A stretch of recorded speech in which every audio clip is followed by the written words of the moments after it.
പണിപ്പുരയിലേക്ക് luxury items collect ചെയ്യുവാൻ വേണ്ടി ഒരു കൂട്ടം ആൾക്കാർ കയറിപ്പോകുന്നതും സമയം കഴിഞ്ഞിട്ടും നെവിൻ പുറത്തിറങ്ങാതിരിക്കുന്നതും നെവിന്റെ കാലിൽ പിടിച്ച് പുറത്താക്കാൻ ശ്രമിക്കുന്നതും ഒടുവിൽ ബസർ ശബ്ദം കേൾക്കുന്നതും അങ്ങനെ ലക്ഷറി ഐറ്റംസ് മുഴുവനും നഷ്ടപ്പെടുത്തുന്നതുമൊക്കെ കാണിച്ചുകൊണ്ടുള്ള ഒരു ഞെട്ടിക്കുന്ന പ്രൊമോ ഇന്നലെ ഏഷ്യാനെറ്റ് പുറത്തുവിട്ടിരുന്നു.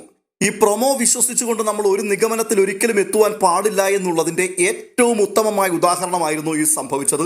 ഇന്ന് ഏറ്റവും അധികം ആൾക്കാർ ലൈവ് കണ്ടിട്ടുള്ളത് ആ പ്രൊമോയുടെ അടിസ്ഥാനത്തിലാണ്. അത് എന്താണെന്ന് അറിയുവാനും വേണ്ടി അതിന്റെ അപ്ഡേറ്റ് പുറത്തുവിടുവാനും വേണ്ടിയായിരുന്നു.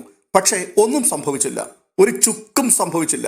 സത്യത്തിൽ ആ പ്രൊമോ 100% ആൾക്കാരെ തെറ്റിദ്ധരിപ്പിക്കുന്നതായി മാറി എന്നുള്ളതാണ് ഏറ്റവും രസകരമായൊരു കാര്യം. 20 പോയിന്റാണ് അവർക്ക് ലഭിച്ചിരിക്കുന്നത്. 3 മിനിറ്റ് സമയമാണ് ഈ 20 പോയിന്റിനനുസരിച്ചുള്ള സാധനങ്ങൾ കളക്ട് ചെയ്യുവാൻ വേണ്ടി അവർക്ക് ലഭിച്ചിരിക്കുന്ന സമയം. നെവിനുണ്ട്, ആര്യനുണ്ട്, സാബുമാനുണ്ട്, അനുണ്ട്, ജിസയിലുണ്ട്, റെന ഫാത്തിമയുണ്ട്, കൂടാതെ പ്രവീണുമുണ്ട്. ഈ 7 പേരാണ് ലക്ഷറി ഐറ്റംസ് കളക്ട് ചെയ്യുവാൻ വേണ്ടി പണിപ്പുരയ്ക്കകത്തേക്ക് പ്രവേശിച്ചിരിക്കുന്നത്.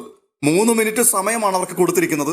3 മിനിറ്റ് സമയം എന്ന് പറയുന്നത് ബിഗ് ബോസിന്റെ ഈ സീസണിൽ ആദ്യമായിട്ടാണ് ലഭിച്ചിരിക്കുന്നത്. പക്ഷേ 20 പോയിന്റ് മാത്രമേ അവർക്ക് ലഭ്യമായിട്ടുള്ളൂ. ഈ 20 പോയിന്റിനനുസരിച്ചുള്ള സാധനങ്ങൾ കളക്ട് ചെയ്തെടുക്കുവാൻ, അത് കാര്യമായിട്ട് ചെക്ക് ചെയ്തൊക്കെ എടുക്കുവാനാണ് ഈ 3 മിനിറ്റ് കൊടുത്തിരിക്കുന്നത്.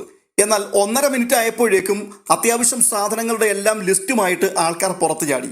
നെവിൻ മാത്രം 2-3 ലിസ്റ്റുകൾ നോക്കിക്കൊണ്ട് ഇപ്പൊ വരാം, നിങ്ങൾ അവിടെ നിൽക്ക്, സമയമുണ്ടല്ലോ, എനിക്ക് നിങ്ങൾ ആകെ ഒരു കോയിനല്ലേ തന്നുള്ളൂ, ഞാൻ പണി തരും എന്നൊക്കെ പറഞ്ഞുകൊണ്ട് അവിടെ ഇരിക്കുന്ന കാഴ്ച കാണുന്നുണ്ട്. ഒടുവിൽ 2.5 മിനിറ്റ് പിന്നിട്ടിട്ടും നെവിൻ പുറത്തിറങ്ങാൻ കൂട്ടാക്കാതെ വന്നപ്പോഴേക്കും ജിസൈൽ അകത്തേക്ക് കയറുന്നു, പിടിച്ചു വലിക്കുന്നു. ജിസൈലിന്റെ കയ്യിൽ നിന്നും കുതറി നെവിൻ താഴേക്ക് മലർന്നു കിടക്കുകയാണ്. ജിസൈൽ ആ സമയത്ത് കാലിൽ പിടിച്ചു വലിക്കുവാൻ ശ്രമിക്കുന്നുണ്ട്, പക്ഷേ നെവിൻ ഇറങ്ങി പോകുന്നില്ല. ഒടുവിൽ എന്താണ് സംഭവിച്ചത്? ആ ടൈം തീരുന്നതിന് ഏകദേശം 2 സെക്കൻഡുകൾക്ക് മുമ്പ് നെവിൻ ആ മുറിക്കകത്തുനിന്ന് പുറത്തിറങ്ങിയിട്ടുണ്ട്. നെവിൻ അവരെ ഒന്ന് കളിപ്പിക്കുവാൻ വേണ്ടി അവിടെ നിന്നതാണ്. പക്ഷേ ലക്ഷറി ഐറ്റംസ് നഷ്ടപ്പെടുത്തുന്ന രീതിയിൽ നെവിൻ ഒന്നും തന്നെ ചെയ്തില്ല, ചെയ്യുകയുമില്ല. കാരണം നെവിനാണല്ലോ ആ വീട്ടിലെ ഏറ്റവും അധികം ഭക്ഷണം ആഗ്രഹിക്കുന്ന ഒരാള്, അതിനുവേണ്ടി മോഷണം നടത്തിക്കൊണ്ടിരിക്കുന്ന ഒരാളാണ്. അങ്ങനെയാണെന്നുണ്ടെങ്കിൽ ന്യായമായിട്ടും ബിഗ് ബോസ് നൽകുന്ന ലക്ഷറി ഐറ്റംസ് കളഞ്ഞു കുളിക്കുവാൻ ഒരിക്കലും അയാൾ തയ്യാറാവുകയില്ല. പക്ഷേ അവർക്കൊരു ഭീതി ഉണ്ടാക്കുന്ന രീതിയിൽ അയാൾ അവിടെ ഇടപെട്ടു. അവസാനം പുള്ളി പുറത്തിറങ്ങുകയും ചെയ്തു. എന്നാൽ ഇന്നലെ പുറത്തു വന്ന പ്രൊമോയിൽ പൂർണ്ണമായിട്ടും നെവിൻ കുറ്റക്കാരനായി മാറുന്നതിനെ കുറിച്ചുള്ള സൂചനയാണ് കൊടുത്തിരുന്നത്. അതുകൊണ്ട് തന്നെ ഇന്ന് ആ വീട്ടിൽ ഈ വിഷയത്തോടുള്ള ബന്ധത്തിൽ വലിയ അടിയും ബഹളവും നടക്കും. നെവിനെ എല്ലാവരും കൂടി എടുത്ത് ചാണക്കി വെക്കും. ഈ പ്രതീക്ഷയൊക്കെ ആയിരുന്നു ആൾക്കാർക്കുണ്ടായിരുന്നത്.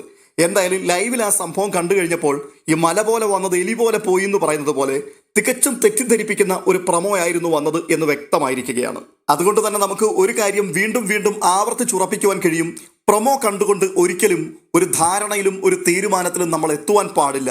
സത്യം ചിലപ്പോൾ ഈ പ്രൊമോയിൽ കാണുന്നതിന്റെ നേരെ ഓപ്പോസിറ്റ് ആയിരിക്കും.